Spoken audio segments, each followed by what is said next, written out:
ये चर्चा बार बार निकलती रही है कि क्या दूसरे ग्रहों पर जीवन है। अभी तक हम किसी भी नतीजे पर नहीं पहुंच पाए हैं। हम प्रयास कर रहे हैं।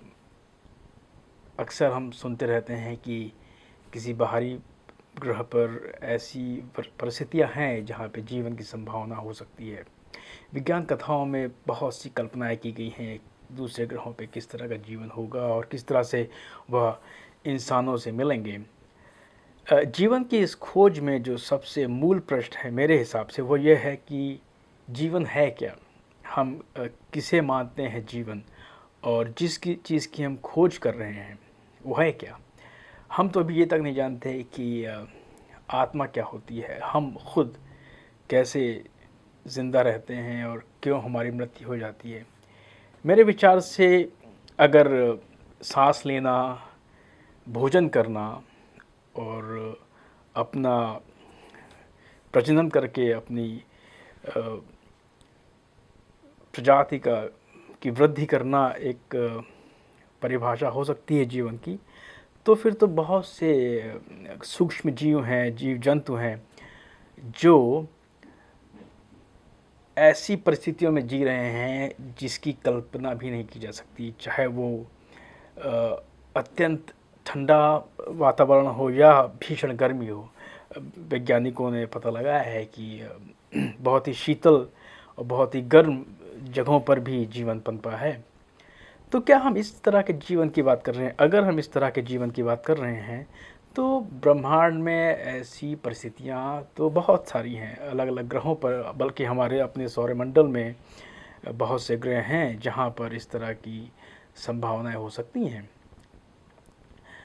जैसे आप बहुत से शनि के जो चंद्रमा हैं उन पे जीवन की संभावना हो सकती है। शनि जो कि गैस का गोला है, वहाँ पे भी गैस के अंदर जीवन की संभावना हो सकती है।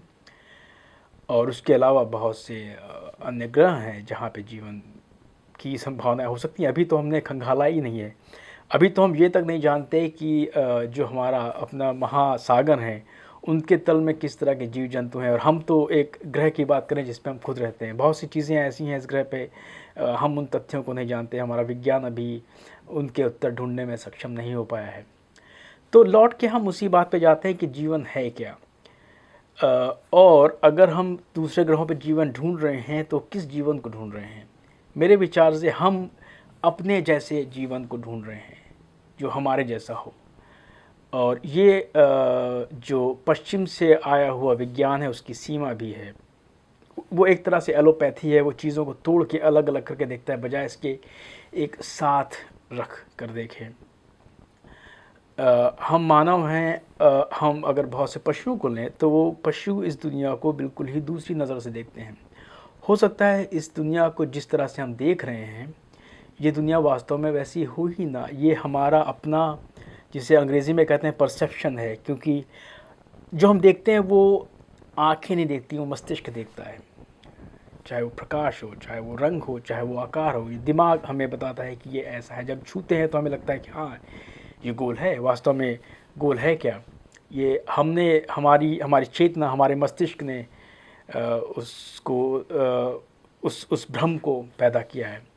तो जब हम इस ब्रह्मांड को देखते हैं तो हम उस ब्रह्मांड को जो हमारी मस्तिष्क की सीमाएं हैं उन सीमाओं के भीतर रख के ही देख सकते हैं, उसके बाहर रख कर नहीं देख सकते। बहुत सी संभावना है कि जो हमारा मस्तिष्क जिसकी कल्पना भी नहीं कर सकता, तो हो सकता है जो जीवन हो बाहर वो हमारे कल्पना से भी परे हो। आत्मा क्या है? भारतीय अध्यात्म में, भारतीय विज्ञान में इसके बारे में काफ़ी कहा और पढ़ा गया है, लेकिन हम जानते भी नहीं हैं। आत्मा ऊर्जा है, क्या है, नहीं पता हमें। तो उसी आधार पर मेरे विचार से बहुत सारी संभावनाएं हैं जीवन की इस ब्रह्मांड में, अन्य ग्रहों पर। समस्या ये है कि क्या हम उस जीवन को जीवन मानेंगे? क्या वो जीवन बिल्कुल हमारे जैसा होगा या वो जीवन हमारी कल्पना से परे होगा? अगर आप बल्कि मैं ये कहूँगा जिस जीवन को हम खोजने का प्रयास कर रहे हैं वो बहुत कुछ जो क्लासिकल फिज़िक्स है उसके आधार पर ढूंढ रहे हैं। अगर हम क्वांटम मैकेनिक्स में जाएं, अगर हम मेटाफिज़िक्स में जाएं, अगर हम अध्यात्म की दुनिया में जाएं, तो जीवन की कल्पना ही बिल्कुल हमारी कल्पनाओं से परे है। किस तरह का जीवन, हमें तो ये भी नहीं पता कि जो जिसे हम जीवन कहते हैं वो है क्या, तो हम क्या खोज रहे हैं। और जो खोज रहे हैं, जो वैज्ञानिक खोज रहे हैं, अभी उन्होंने कुछ मूलभूत तत्वों को उठा लिया, जैसे पानी हो या पृथ्वी जैसा वातावरण हो। क्यों? यह आवश्यक तो नहीं कि जीवन सिर्फ और सिर्फ इन्हीं परिस्थितियों में पनपेगा।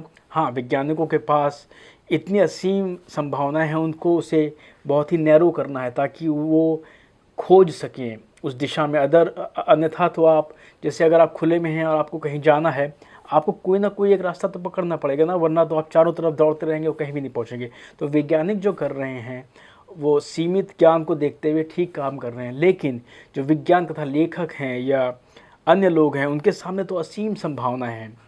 उनके सामने वो सीमाएं नहीं हैं जो वैज्ञानिकों के सामने हैं। तो मेरे विचार से इस ब्रह्मांड में, इस पूरे अस्तित्व में जीवन है। प्रश्न ये उठता है कि जीवन है क्या। धन्यवाद।